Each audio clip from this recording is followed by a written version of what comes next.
Господин Стоянов.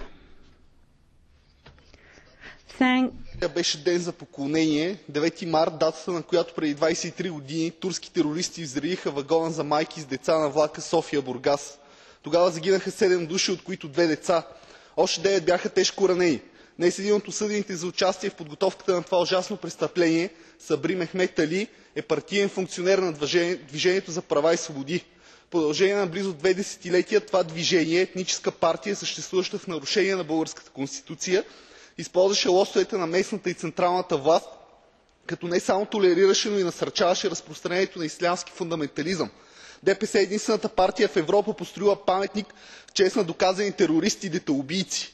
Преди няма и 2 седмици 9 души изгоряха живи в спален вагон на влака София-Кардам. Има сериозни данни, че става дума за умишлен палеж, извършен в навечерието на националния празник 3 март. Миналата година на този светъл ден турците се гавриха сексуално с български младежи в страната, наречена България. Чувството за безнаказаност, създавано от властта на ДПС, подбужда турците към насилие.